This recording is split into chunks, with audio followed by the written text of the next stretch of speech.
안녕하세요. 감동열차에 탑승하신 여러분. 오늘은 한 가족이 절망 속에서 한국에서 희망을 찾게 된 기적 같은 이야기를 들려드릴게요. 마음의 준비 되셨나요? 그럼 출발합니다. 쾅, 쾅, 쾅. 여러분, 혹시 교실 복도에서 울려 퍼지는 총소리를 상상해 본 적 있으신가요? 그것도 여러분의 자녀가 다니는 학교에서요. 저요? 상상조차 못했습니다. 그런데 그날, 저희 딸이 다니던 초등학교에서 실제로 그런 일이 벌어졌습니다. 엄마, 제시카가 그 말을 듣는 순간 저는 그대로 무너졌어요. 그날 이후 우리 가족의 평범했던 일상은 산산이 조각나기 시작했죠. 우리는 미국 중산층이 꿈꾸는 전형적인 삶을 살고 있었어요. 정원 딸린 집, 반려견, 그리고 무엇보다 안전하다고 믿었던 동네. 하지만 그 믿음이 하루아침에 무너졌습니다. 그날 아침, 저는 여느 때처럼 출근해 데이터 분석 업무를 하고 있었어요. 그런데 휴대폰이 울렸고 화면에 뜬 문자를 보고 손이 떨려 아무것도 할 수 없었습니다. 웨스트우드 초등학교에 비상 상황 발생. 모든 학생은 대피 중입니다. 그 한 문장은 저를 지옥으로 끌고 갔어요. 무슨 일이 벌어진 거죠? 아이들은 괜찮은 걸까요? 저는 회사 문을 박차고 뛰쳐나왔고 경찰차와 구급차, 헬리콥터가 날아다니는 학교 앞에서 하염없이 울었습니다. 그리고 저는 그날을 계기로 한 가지를 결심하게 됩니다. 이곳은 더 이상 우리 아이들이 살아갈 수 있는 나라가 아니야. 여러분, 그런 나라에서 도망쳐 나와 지금은 밤 12시에도 아이들과 함께 한강을 산책하고 있다는 사실 믿겨지시나요? 잠깐, 여러분 그거 아시죠? 여러분의 구독, 좋아요, 알림 설정은 저에게 가장 큰 선물입니다. 클릭 한 번으로 제게 큰 힘을 주시길 바라요. 여러분, 혹시 밤 12시에 아이와 함께 산책을 나간 적이 있으신가요? 저는 미국에서 38년을 살면서 단 한 번도 그런 경험을 해본 적이 없었습니다. 그런데 지금은 제 두 딸과 함께 서울 한강공원에서 늦은 밤 산책을 즐기고 있어요. 도대체 무슨 일이 있었던 걸까요? 제 이름은 사라 윌슨입니다. 텍사스주 오스틴에서 태어나 자란 토박이 미국인이었어요. 남편 마이클과는 대학 시절 컴퓨터공학과에서 만났는데 그는 지금 델 테크놀로지스에서 소프트웨어 엔지니어로 일하고 있습니다. 저는 같은 회사에서 데이터 분석가로 근무하고 있었고요. 우리 가족은 오스틴 북쪽 라운드록이라는 조용한 교외 지역에 살고 있었어요. 잔디밭이 넓은 투스토리 집에 뒤뜰에는 작은 수영장까지 있는 전형적인 미국 중산층 가정의 모습이었습니다. 큰딸 엠마는 10살, 작은딸 소피아는 8살이었는데 둘 다 밝고 활발한 아이들이었어요. 엠마는 책 읽기를 좋아하는 조용한 성격이었고 특히 판타지 소설을 즐겨 읽었습니다. 해리포터 시리즈는 벌써 3번째 읽고 있을 정도였어요. 소피아는 완전히 다른 성격으로 춤추고 노래하는 걸 좋아하는 에너지 넘치는 아이였죠. 집 안 곳곳에서 즉흥 공연을 펼치곤 했는데 가족들을 관객 삼아 뮤지컬 배우처럼 연기하는 모습이 정말 사랑스러웠습니다. 우리 동네는 정말 안전하다고 여겨지는 곳이었어요. 아이들이 다니는 웨스트우드 초등학교는 텍사스에서 가장 우수한 학교 중 하나로 선정됐고 최신 보안 시설까지 갖춘 곳이었거든요. 학교 입구에는 금속 탐지기가 있었고 출입 시에는 반드시 신분증을 확인받아야 했습니다. 경비원도 항상 2명씩 배치되어 있었고요. 그럼에도 불구하고 우리는 항상 조심스럽게 살았어요. 저녁 6시 이후에는 절대 아이들을 혼자 밖에 내보내지 않았고 쇼핑몰에 갈 때도 항상 주차장에서 차까지 뛰어서 이동했습니다. 이게 미국에서는 너무나 당연한 일상이었어요. 기억에 남는 에피소드가 하나 있습니다. 작년 할로윈 때였는데 엠마가 친구들과 트릭 오어 트리트를 하러 가고 싶다고 했어요. 하지만 저희 동네에서도 해가 지면 아이들만 돌아다니는 건 위험했거든요. 결국 부모들이 모두 함께 따라다니며 감시하듯 보호해야 했습니다. 그때 엠마가 말했어요. 엄마, 왜 우리는 마음 편히 놀 수 없는 거예요? 그 질문에 제대로 된 답을 해줄 수 없어서 가슴이 아팠던 기억이 나요. 평일 아침은 항상 바쁘게 시작됐습니다. 마이클은 7시에 출근하고 저는 아이들을 학교에 데려다 준 후 회사로 향했어요. 그런데 그날은 달랐죠. 이상하게 불안한 느낌이 들었는데 나중에 생각해보니 그게 예감이었나 봅니다. 오전 10시쯤이었을 거예요. 회사에서 데이터 분석 작업을 하고 있는데 갑자기 휴대폰이 울렸습니다. 엠마 학교에서 온 자동 메시지였는데 내용이 충격적이었어요. 웨스트우드 초등학교에 비상 상황이 발생했습니다. 모든 학생들은 안전한 곳에 대피했어요. 자세한 내용은 추후 공지하겠습니다. 심장이 멎는 것 같았습니다. 손이 떨려서 마이클에게 전화를 걸기도 힘들었어요. 회사 밖으로 뛰어나가면서 눈물이 줄줄 흘렀죠. 학교 앞에 도착했을 때는 이미 경찰차와 구급차가 10여 대나 와 있었고 헬리콥터까지 머리 위를 맴돌고 있었습니다. 다른 부모들과 함께 체육관에서 기다리는 시간이 정말 지옥 같았어요. 아무도 정확히 무슨 일이 일어났는지 알려주지 않았거든요. 그저 곧 자세한 안내를 드리겠습니다라는 말만 반복했어요. 1시간이 지나고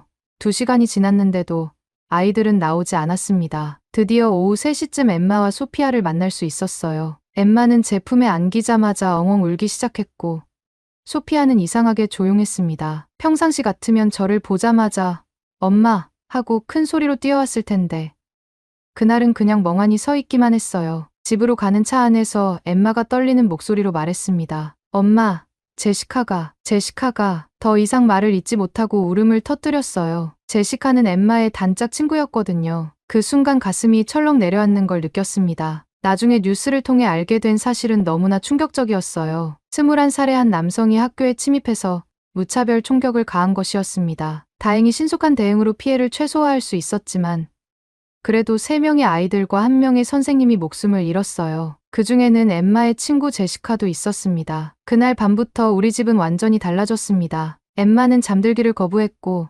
소피아는 아예 말을 하지 않게 되었어요. 처음엔 충격으로 인한 일시적인 현상이라고 생각했는데 일주일이 지나도 소피아는 입을 열지 않았습니다. 엠마의 상태는 더 심각했어요. 밤마다 비명을 지르며 깨어났고 제시카가 피를 흘리며 쓰러지는 꿈을 꾼다고 했습니다. 엄마, 제시카가 저를 도와달라고 손을 뻗었는데 제가 아무것도 해줄 수 없었어요. 라며 밤새 울곤 했죠. 학교는 당연히 가지 않겠다고 했고 집 밖으로 나가는 것조차 두려워했습니다. 마이클과 저는 최고의 아동 심리치료사를 찾아다녔어요. 오스틴에서 가장 유명한 트라우마 전문가인 닥터 존슨을 만났는데 그분은 아이들이 심각한 외상 후 스트레스 장애를 겪고 있다고 진단했습니다. 소피아의 경우는 선택적 함구증이라고 하더군요. 치료비만 한 달에 $3,000가 넘게 나갔어요. 보험이 적용되지 않는 특수 치료들이 대부분이었거든요. 엠마는 일주일에 3번씩 상담을 받았고 소피아는 놀이치료와 미술치료를 병행했습니다. 하지만 2달이 지나도 별다른 호전이 없었어요. 집안 분위기도 무거워졌습니다. 마이클은 회사에서 집에 오면 아이들 상태를 확인하느라 신경이 곤두서 있었고 저는 밤마다 엠마가 악몽을 꿀까 봐 제대로 잠을 잘 수 없었어요. 소피아가 말을 하지 않으니 의사소통도 힘들었죠. 가장 힘들었던 건 일상생활이었습니다. 마트에 가려고 해도 엠마가 사람 많은 곳은 위험해요 라며 따라가기를 거부했어요. 소피아는 큰 소리만 나도 몸을 움츠리며 숨으려고 했죠. 친구들과의 만남도 끊어졌고 주말에 나들이를 가는 것도 불가능해졌습니다. 한 달 후 엠마의 담임선생님에게서 연락이 왔어요. 학교에서 온라인 수업을 제안했는데 엠마가 교실에 돌아올 때까지 집에서 공부할 수 있도록 도와주겠다고 했습니다. 고마운 일이었지만 동시에 현실을 받아들이기 어려웠어요. 우리 딸이 학교라는 일상적인 공간조차 두려워하게 되었다는 사실이 너무 가슴 아팠거든요. 소피아의 경우는 더 복잡했습니다. 말을 하지 않으니 무엇을 원하는지 알기 어려웠고 답답한 마음에 짜증을 내는 경우도 많았어요. 예전에는 하루 종일 노래를 부르며 춤추던 아이가 이제는 인형만 꼭 안고 있었죠. 어느 날 밤, 잠 못 이루던 저는 유튜브를 켜고 무작정 영상을 보고 있었습니다. 그때 우연히 한 영상이 제 눈에 들어왔어요. 제목이 한국에서 밤에 명품 가방 놓고 가면 정말 그대로 있을까요? 였습니다. 처음엔 허황된 이야기라고 생각했죠. 하지만 호기심에 클릭해서 보는데 정말 믿을 수 없는 광경이 펼쳐졌어요. 어떤 외국인이 서울 명동 한복판에 루이비통 가방을 놓고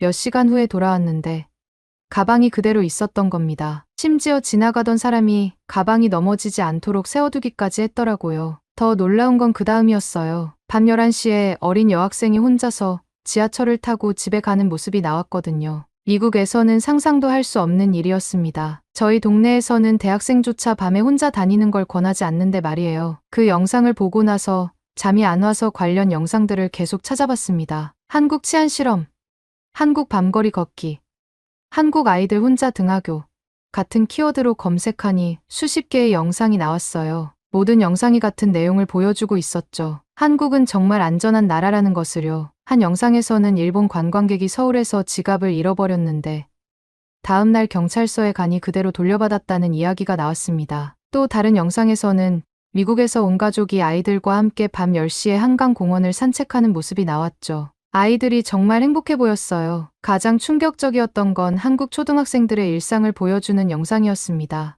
8살짜리 아이가 혼자서 지하철을 타고 학원에 다니고 밤 9시에 친구들과 함께 편의점에서 간식을 사 먹는 모습이 나왔거든요. 우리 소피아와 같은 나이의 아이가 그렇게 자유롭게 생활하는 걸 보니 눈물이 나왔어요. 그때 마이클이 일어나서 제게 물어봤습니다. 여보, 왜 울고 있어요?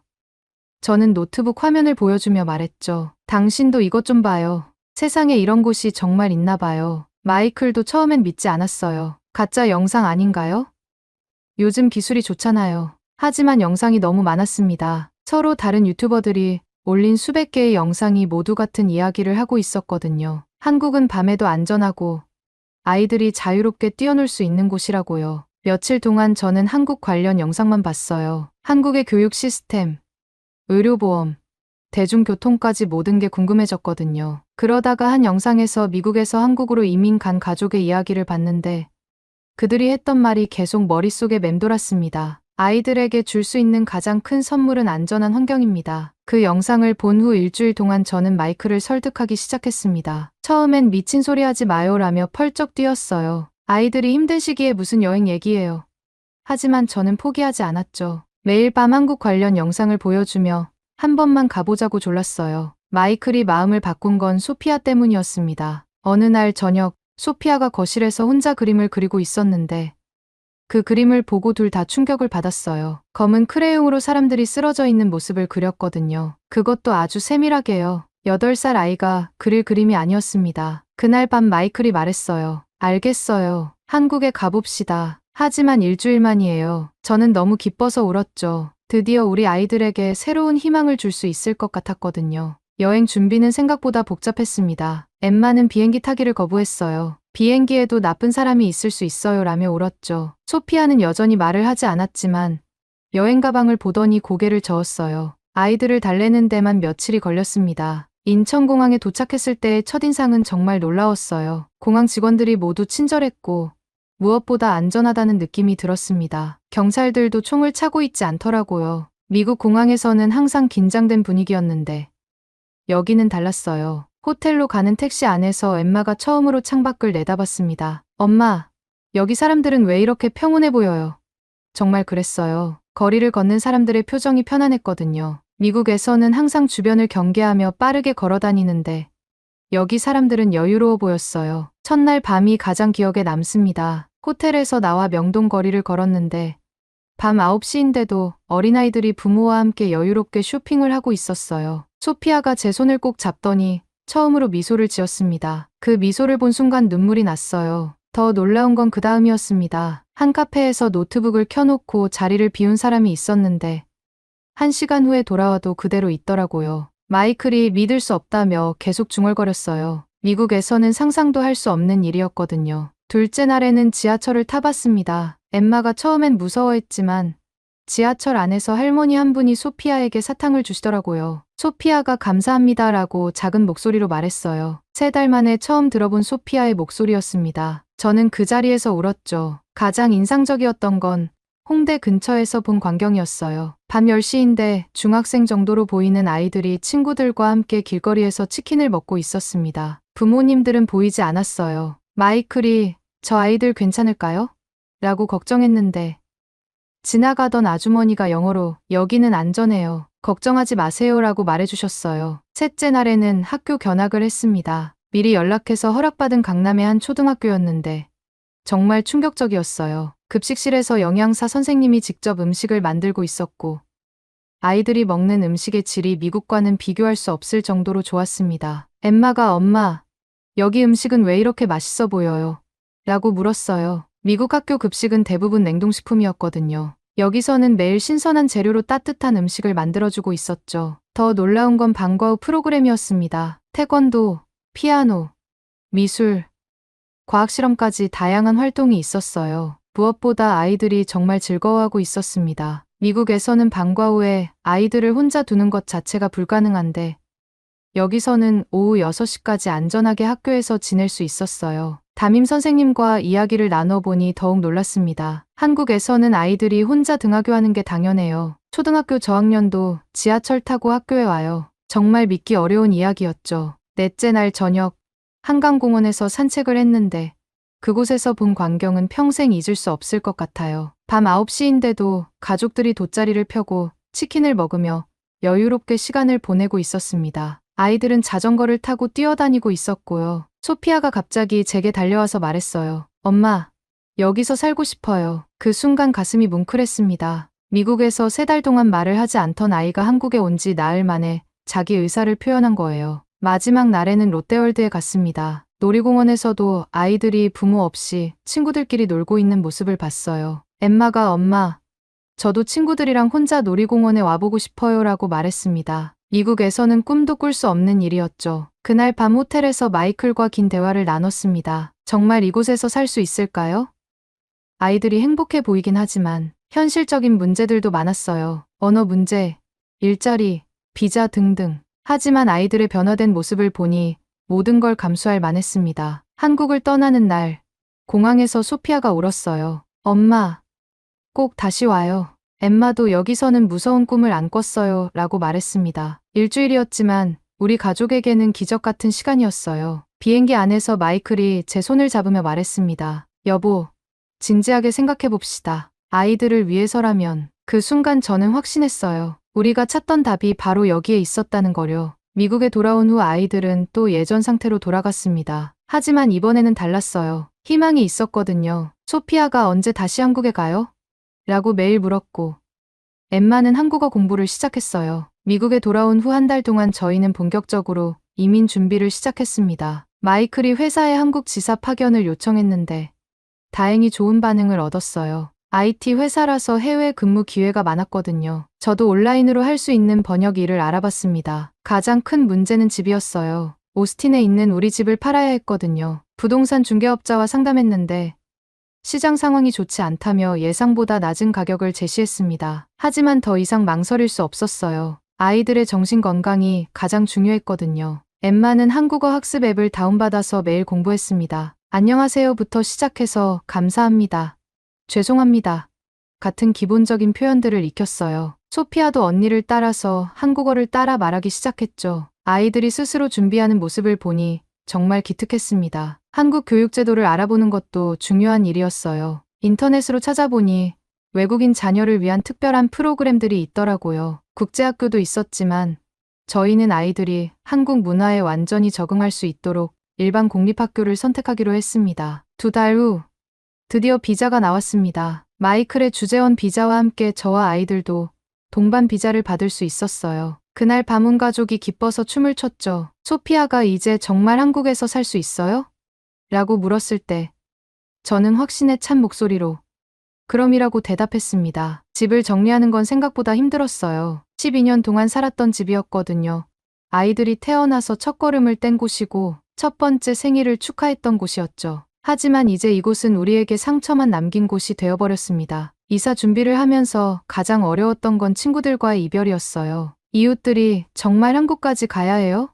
라며 만류했지만 저희 마음은 이미 정해져 있었습니다. 몇몇 친구들은 아이들 때문에 그렇게 먼 곳까지 가는 건 과한 것 같다고 말하기도 했어요. 하지만 엠마의 담임 선생님은 달랐습니다. 한국은 정말 좋은 선택이에요. 저도 한국에서 교환학생을 해봤는데 교육 환경이 정말 훌륭해요. 그분의 격려가 큰 힘이 되었죠. 드디어 한국행 비행기를 타는 날이 왔습니다. 이번에는 여행이 아니라 정착을 위한 이주였어요. 공항에서 체크인을 하는데 엠마가 엄마, 정말 떨려요. 하지만 좋은 떨림이에요 라고 말했습니다. 소피아는 한국어로 한국 가자라고 말하며 웃었어요. 인천공항에 도착했을 때의 기분은 정말 특별했습니다. 이번에는 관광객이 아니라 새로운 삶을 시작하러 온 거였거든요. 공항 직원분이 어서 오세요라고 인사해 주셨는데 그 한마디가 마치 새로운 시작을 축복해 주는 것 같았어요. 임시로 머물 원룸을 알아봤는데 한국의 부동산 시스템이 정말 놀라웠습니다. 중개 수수료도 미국보다 저렴했고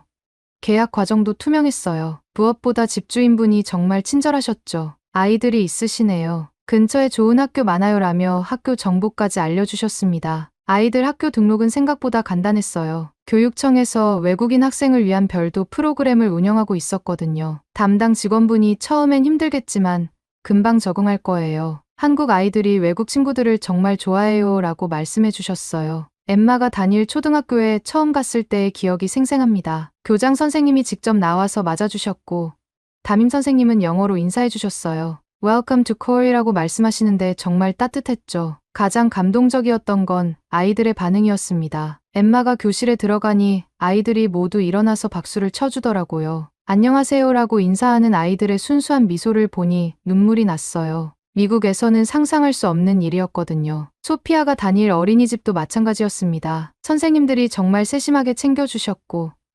아이들도 소피아를 따뜻하게 맞아주었어요. 첫날부터 소피아가 웃으며 친구들과 놀더라고요. 한 달 후, 정말 기적 같은 일이 일어났습니다. 엠마가 학교에서 돌아와서 엄마, 오늘 친구들이랑 혼자 집에 왔어요 라고 말하는 거예요. 미국에서는 상상도 할 수 없었던 일이었죠. 아이가 스스로 안전하다고 느끼고 있다는 증거였습니다. 소피아도 완전히 달라졌어요. 매일 아침 어린이집 가고 싶어요 라며 일찍 일어났고, 집에 와서는 하루 종일 있었던 일들을 신나게 이야기했습니다. 예전에 밝은 소피아가 돌아온 거예요. 3달이 지날 무렵, 엠마가 한국어로 일기를 쓰기 시작했습니다. 오늘은 친구들이랑 같이 떡볶이를 먹었어요. 정말 맛있었어요 라고 쓰더라고요. 한국어 실력이 늘어가는 모습을 보니 정말 뿌듯했어요. 마이클도 회사에서 좋은 평가를 받았습니다. 한국 생활에 잘 적응하고 있다며 상사분이 칭찬해 주셨다고 해요. 무엇보다 가족들이 행복해 보인다는 말씀이 가장 기뻤죠. 반년이 지난 지금 저희는 완전히 다른 사람이 되었습니다. 엠마는 학급 회장까지 되었고, 소피아는 한국어를 완전히 마스터했어요. 아이들이 밤에 악몽을 꾸는 일도 완전히 사라졌습니다. 가장 큰 변화는 제 자신이었어요. 매일 밤 아이들 안전을 걱정하며 잠 못 이루던 제가 이제는 마음 편히 잠들 수 있게 되었거든요. 한국에서는 정말 그런 걱정이 필요 없더라고요. 지난주에는 미국에 있는 친구에게서 연락이 왔어요. 너희들 결정이 정말 옳았던 것 같다. 아이들 사진 보니까 정말 행복해 보인다고 하더라고요. 정말 그래요. 저희는 지금 너무 행복합니다. 돌이켜보면 그 끔찍했던 사건이 오히려 저희에게 새로운 기회를 준 것 같아요. 만약 그 일이 없었다면 한국에 올 생각도 하지 못했을 테니까요. 지금은 매일이 감사하고 행복합니다. 아이들이 안전하게 뛰어놀 수 있는 이곳에서 새로운 삶을 시작할 수 있어서요. 오늘의 이야기는 여기까지입니다. 마음에 드셨다면 구독과 좋아요 잊지 말고 한 번씩 눌러주세요. 소중한 시간 함께 해주셔서 진심으로 감사드리고 앞으로도 더 깊은 이야기로 여러분을 찾아뵐게요.